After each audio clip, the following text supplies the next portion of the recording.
falaremos sobre o predicado nominal. Bom, o que vem a ser o predicado nominal? Diferente do predicado verbal, como nós vimos anteriormente, neste predicado nós não vamos encontrar um verbo que indique ação e muito menos um verbo que indique fenômenos da natureza. Bom, ser predicado nominal significa que encontraremos um nome, certo? Certo, isso mesmo. Ah, então não vai ter verbo nesse predicado? Não, pelo contrário, tem verbo sim. Por que tem verbo sim? Lembrando que, para existir oração, é preciso encontrar um verbo. Só existe oração se eu tiver verbo. Então, o predicado nominal, ele vai apresentar como núcleo, como parte mais importante, um nome. Um termo que vai estar relacionado a nome. E nesse caso, ele pode ser, por exemplo, um adjetivo. Um adjetivo sempre vai estar relacionado a um substantivo. Ele vai determinar um substantivo. Por isso que nós chamamos de predicado nominal. Ele vai ser responsável justamente pela parte mais importante desse predicado. Então, olha só. Genoveva tornou-se uma mulher sábia. Relembrando a aula de sujeito. Quem tornou-se uma mulher sábia? Genoveva. Então, Genoveva é o sujeito da oração. Aí, tornou-se uma mulher sábia.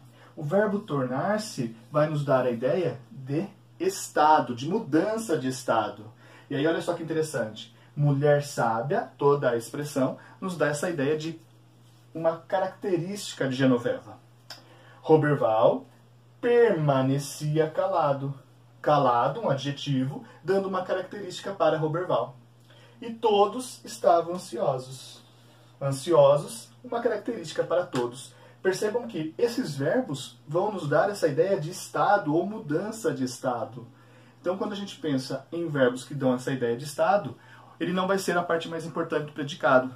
A parte mais importante do predicado sempre vai ser essa ideia do nome, que pode ser um substantivo, pode ser um adjetivo, mas sempre relacionado a nome. Percebam que lá atrás, no predicado verbal, quando a gente usava um verbo que indicava ação, por exemplo, Genoveva encontrou.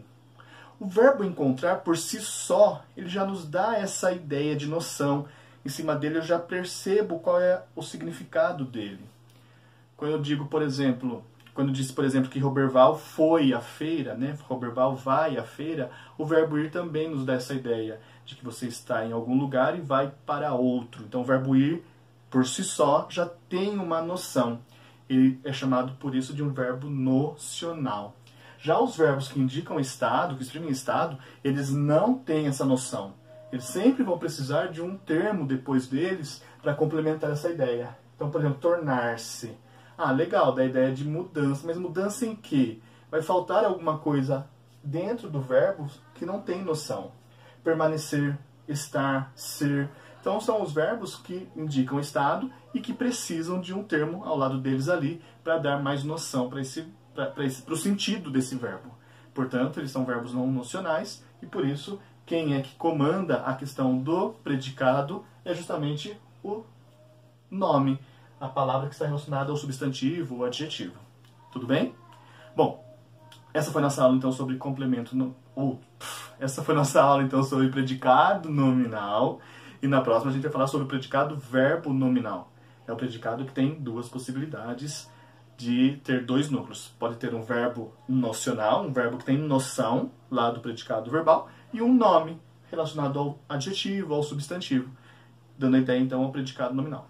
Beleza? Já sabe, né? Aperta o sininho aqui para ativar as notificações se você já está inscrito. Se não está inscrito ainda, se inscreve e, se puder, deixa o seu like aí que vai me ajudar bastante. Um forte abraço e até a próxima. Valeu!